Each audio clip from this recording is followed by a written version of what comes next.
civil society organization like NGOs. In Tamil Nadu, there were given very good training, used hundreds number of NGOs. I am one of the resource person for SMC trainer, SMC training resource person. But from next year onwards, there were no used any trainer. They designed their own training manual and they conduct training. That is a situation. The proper training is very important for SMC representatives. And RT Forum should file, I think, suggestion PIL for states should functioning SMC in all the states. Centrally, we may file PIL. In some cases, some judges are good, more judges are bad, but don't bother about. We will go to try this way. RT functions will conduct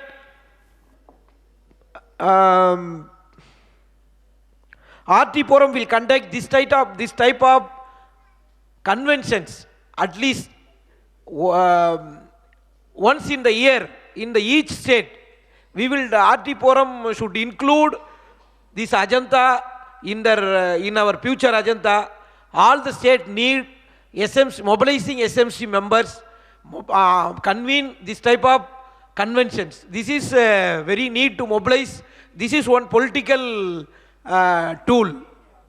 So we will try to organize each state to conduct conventions.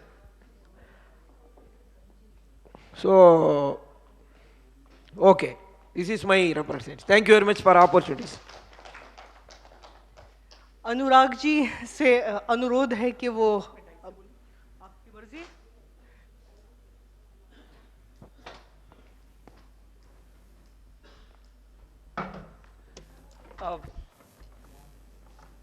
सबसे पहले I would like to congratulate the organisers जिन्होंने, अब ये second time है अमरीश जी शायद ये convention आपका, तो पहली मेरी गुजारिश ये रहेगी कि ये तीसरी, चौथी, पांचवी, छठी और ये चलता रहे। और उम्मीद है जिन इशू पर और जिन विषयों पे आज हम बातचीत करेंगे वो धीरे धीरे एक एक करके रिजॉल्व होने शुरू हों, ताकि जब हम पहले लेवल की लड़ाई लड़ लें और जीत लें तो हम दूसरे लेवल की लड़ाई पर जा पाएँ। तो इसके लिए बहुत बहुत कंग्रेचुलेशंस आपको कि आपने इतना बड़ा कदम उठाया, और बहुत बहुत धन्यवाद। Thank you to everyone who is attending and those who attended prior to me. Let me start from where the gentleman who spoke prior to me left. He spoke of RT amendment. Let me also start with the Right to Education Amendment only. ये सही बात है कि शिक्षा के अधिकार कानून में संशोधन की आवश्यकता है, लेकिन संशोधन की आवश्यकता किस प्रकार पे है, इस पे मैं सिर्फ 2 उदाहरण देना चाहूँगा। पहला, जैसे RTI में होता है ना कि अगर 30 दिन के अंदर जवाब नहीं आता है तो पेनल्टी होती है ऑफिसर के ऊपर, तो क्यों ना शिक्षा के अधिकार कानून संशोधन हो और पेनल्टी ऑफिसरों के ऊपर अगर वो किताबें 1 अप्रैल को पहुंचा ना पाए।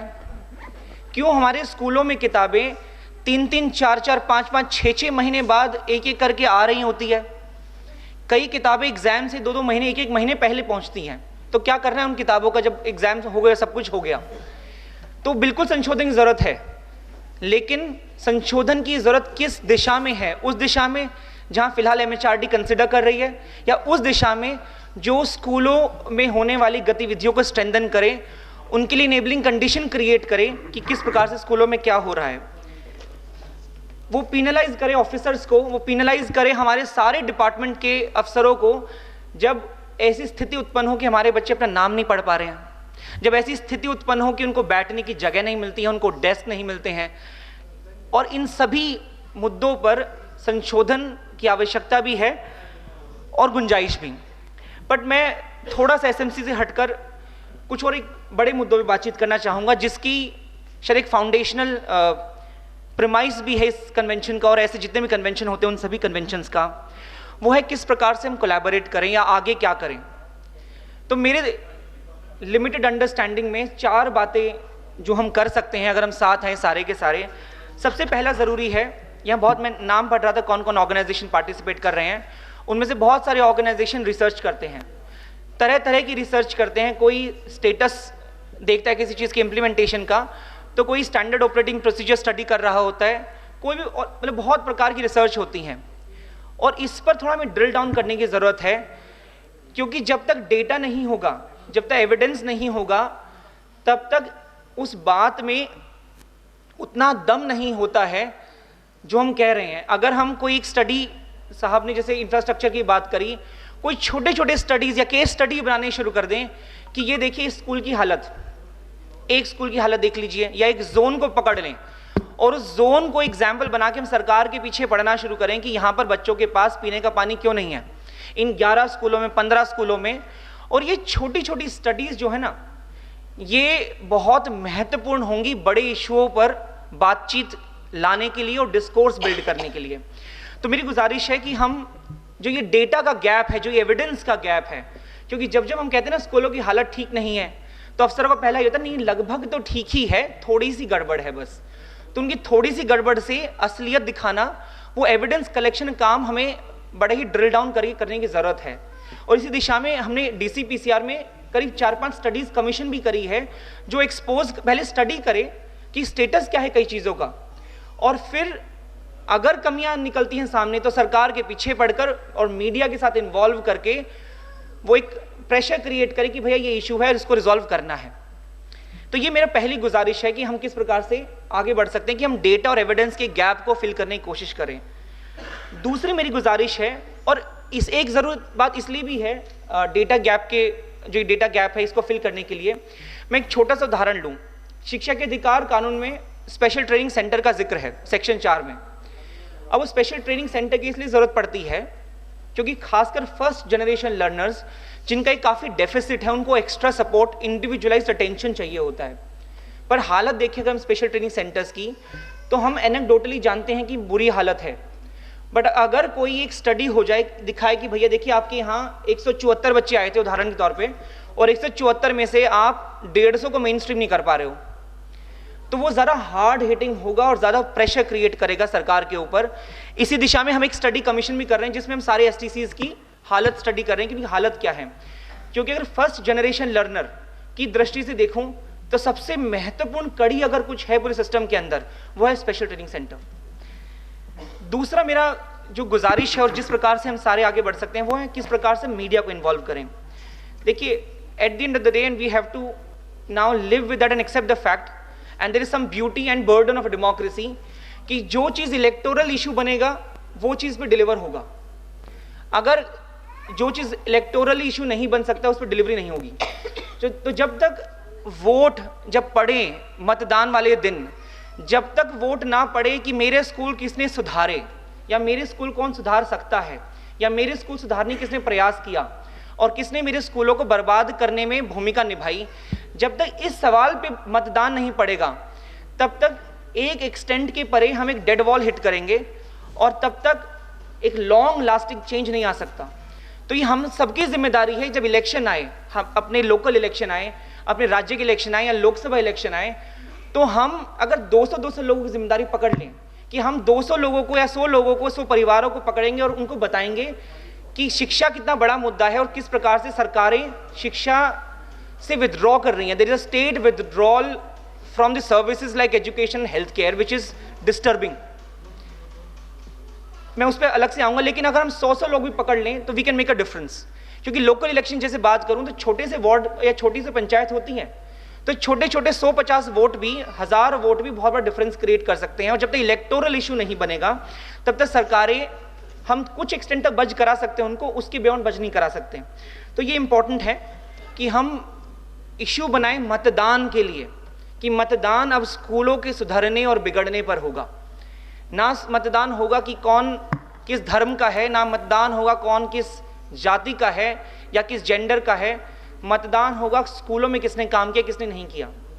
तीसरी मेरी गुजारिश रहेगी, और इसके बाद सवाल ले लेते हैं सर, तीसरी जो मेरी गुजारिश रहेगी वो है मीडिया को इन्वॉल्व करें और तब प्रेशर ज़्यादा बढ़ेगा।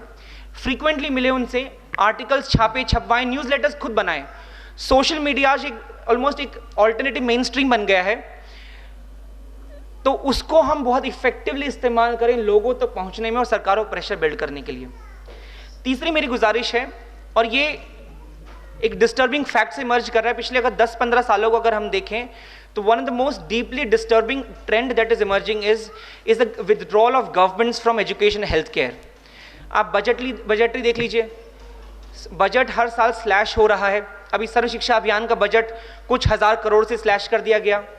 ट्यूबरक्लोसिस से 7 लाख लोगों की मौत हुई पिछले साल। भारत सरकार ने 4,000 करोड़ का बजट ट्यूबरक्लोसिस से हटा दिया।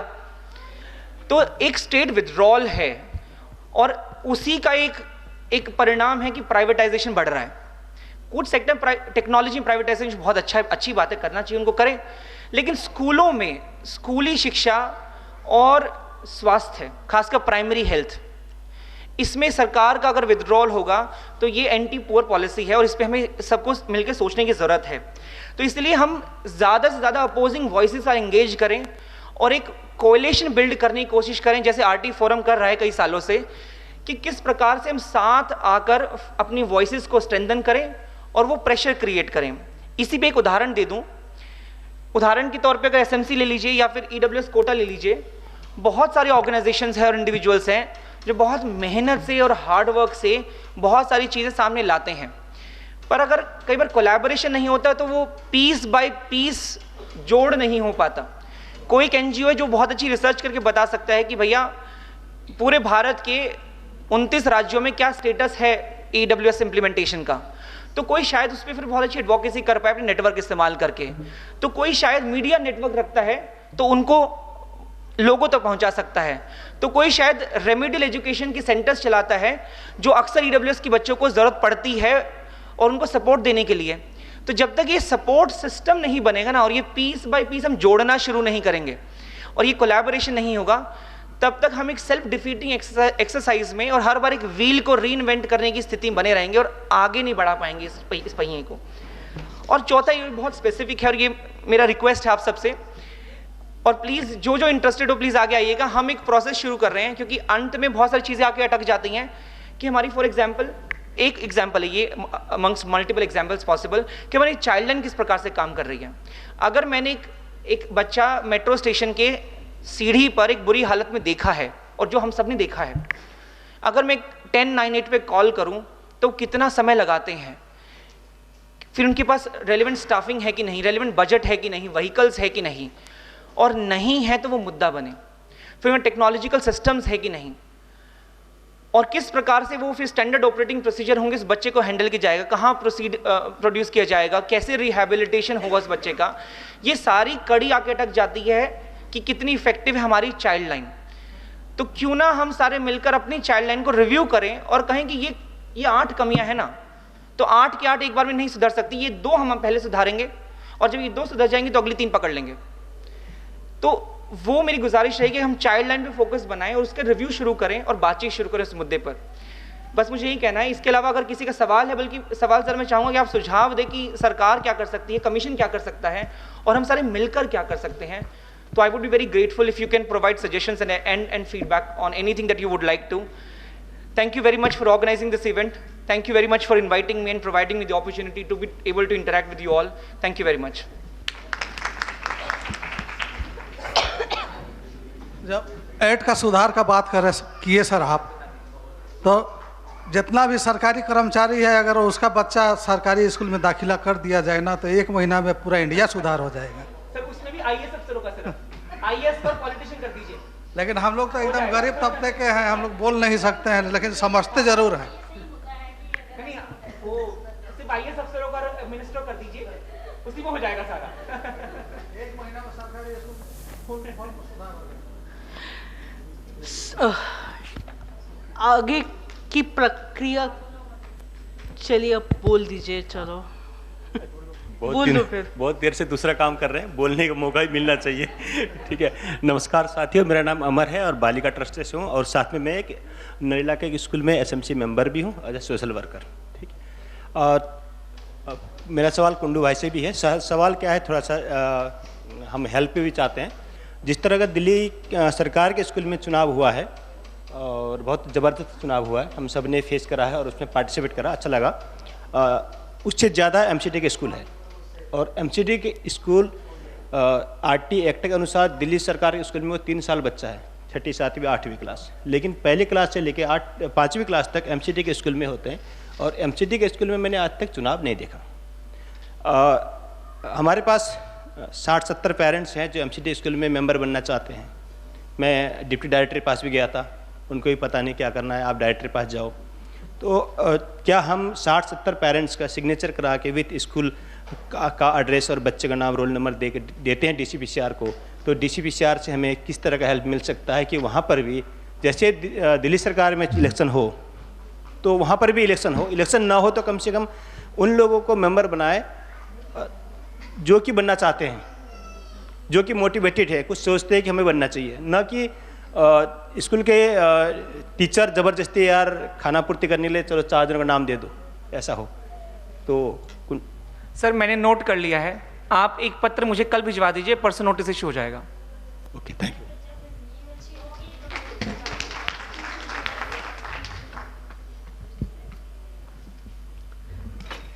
तो साथियों, आगे प्रक्रिया चलाते हुए हमारे बीच सौम्या जी हैं ऑक्सफाम से। आगे के नेक्स्ट स्टेप्स के बारे में बहुत संक्षिप्त में बहुत ब्रीफली बताऊंगी। हम साथ में बैठ के काफ़ी चर्चा की कि एसएमसी मीटिंग होने वाली है, कन्वेंशन होने वाला है, फिर नेशनल कंसल्टेशन होगी जो बहुत सालों से चलती आ रही है, और इसके आगे हम क्या करना चाहते हैं। क्या जब हम सारे स्टेट फोरम से लोग आएंगे, क्या इसके बाद कोई प्लान होगा जो हम आगे लेके जाएंगे।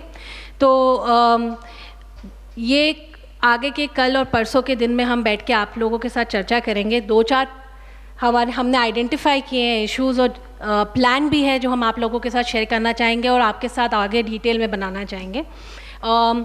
फोकस हमारा यही रहेगा कि एजुकेशन एक पॉलिटिकल एजेंडा बने, और वो पॉलिटिकल एजेंडा कैसे होगा कि कई सारी स्ट्रैटेजीज़ जो अभी हमारे साथ शेयर की गई हैं उसके बारे में करते हुए, इनइक्वालिटी को दिखाते हुए कि कैसे सरकारी स्कूल जो दिल्ली में, एक साउथ दिल्ली में स्कूल होगा वो कितना डिफरेंट होगा जो शायद नजफगढ़ में या मधु विहार में या मदनपुर खादर में होगा, ऐसा क्यों है, और इसको ढांचा रखते हुए हम आगे कैंपेन क्या करना चाहेंगे और कैंपेन में क्या क्या चीज़ें हैं जो हम मिलके कर सकते हैं।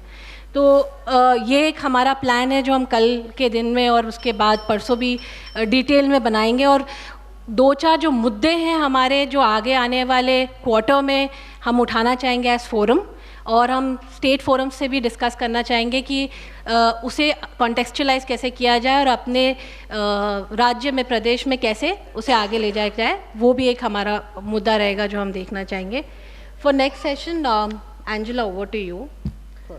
अब 2 चीज़, अब जैसे मैंने शुरू में बोला कि एक डिक्लेरेशन बना है एसएमसी के तो जिसको दिन भर जिसके ऊपर मैंने काम किया है, बनाया अंग्रेज़ी में है। आपको जो बच्चे हैं लगभग हिंदी भाषी हैं, ना कि अंग्रेज़ी वाले, इसलिए हमारे पुराने दोस्त संजीव जी कि अफ़गानिस्तान में रह के उनकी हिंदी भी अभी भी मेरी हिंदी से ठीक है, इसलिए ओवर टू यू कि अंग्रेज़ी में बना है ऑन द स्पॉट, वो भी पहली बार देख रहे हैं, हिंदी में अनुवाद करेंगे। Thank you Angela. लेकिन उसके पहले मैं अपनी बात तो रख लूँ। सॉरी, देखिए, सवेरे निरंजन जी ने एक सुझाव रखा, बहुत अच्छा सुझाव है, और 2-3 बातें बार बार आई। एजुकेशन को एक पॉलिटिकल एजेंडा बनाना है, ठीक है। मैं इसी नाव में सवार हूँ, है ना, आप सबके साथ। लेकिन मुझे लग रहा है कि कहीं हमको इसको थोड़ा दूसरा यूज़ करना होगा। Education is always and has been a political agenda, है ना। हमने एजुकेशन में काम भी करते हैं, पढ़ाई भी की है। मुझे लगता है एजुकेशन को एक डेमोक्रेटिक एजेंडा बनाना है ना, और उसमें फिर हमारे बहुत सारे इश्यूज जो हैं स्कूल के भीतर, क्लासरूम के भीतर, डिस्क्रिमिनेशन, ये वो सारी चीज़ें शामिल हो जाएंगी। सो rather than saying political agenda, if it looks good, हम लोग उसको एक डेमोक्रेटिक एजेंडा की तरफ ले जा सकते हैं, नंबर 1। दूसरी बात, स्कूल बंद करने वाला जो प्रस्ताव है, मैं उसकी भावना समझता हूँ, लेकिन उसकी बजाय हमको कोई दूसरा रचनात्मक ऑप्शन ढूंढना होगा। क्या हम एक संडे को पूरे देश में आधे दिन का स्कूल खोल सकते हैं क्या, विद हेल्प ऑफ एसएमसी की मदद से? वो एक बड़ी खबर बनेगी, क्योंकि स्कूल तो ऐसे ही बंद होते हैं, 220 दिन में से चलते ही कितने दिन हैं, फिर एक दिन अगर हम और बंद करते हैं तो अपना ही नुकसान करते हैं। तो उसको भी हम सोच सकते हैं। अभी एक ईस्टर्न यूपी में एक 6000 लोगों का एक फेसबुक पे ग्रुप है, उन्होंने मुझे इनवाइट किया एक दिन एजुकेशन के उस पर, तो मेरे पास ऐसे ही एक आया आइडिया कि साइन या resign for the teachers absenteeism, कि जो टीचर नहीं आते हैं। मैंने कहा गांव में आप ये कर सकते हो कि भैया रोज आके साइन करो, पढ़ाओ, अगर आपको पॉलिटिकल एक्टिविटी में रहना है या जाना है तो रिजाइन करो, और वो उस तरह का दबाव गांव में बन सकता है, साइन और रिजाइन। वो लकली वो term came in my mind, तो उस तरह की चीज़ें हो सकती हैं। बस मुझे फिलहाल जो मैं अब थोड़ा पर्शियन भी सीख गया हूँ, so I can also do mix Persian and Hindi. Yes, नहीं आप समझेंगी शब्द जो ये जो है इसका मैं हिंदी में भावानुवाद करूँगा क्योंकि शब्दानुवाद में समय लगेगा। ये आज हमारा जो दूसरा एसएमसी कन्वेंशन है 12 दिसंबर 2017 को, इसमें 350 से ज़्यादा सहभागी और 13 राज्यों का प्रतिनिधित्व रहा है। ये 2 सालों के बाद ये दूसरा जो आयोजन है ये हुआ है, और इसमें स्कूल प्रबंधन समिति के सदस्यों के ने अपने अपने अनुभव, अपनी सीख और जो कुछ भी अच्छा घटित हो रहा है ज़मीन पे उसको शेयर किया है, उसको सबके बीच में रखा है, और उसके आधार पे एक दिल्ली डिक्लेरेशन है ना, एक दिल्ली संविदा, एक दिल्ली मसौदा तैयार किया गया है, और जिसका विवरण नीचे है। मित्ररंजन जी, और ये उसका जो मसौदा है दिल्ली डिक्लेरेशन का, उसका जो फर्स्ट पॉइंट है, पहला बिंदु है, वो ये है कि हम राज्य और केंद्र सरकार से ये मांग करते हैं कि उनकी जो संवैधानिक भूमिका है इस राइट टू एजुकेशन एक्ट में और एसएमसीज के संदर्भ में वो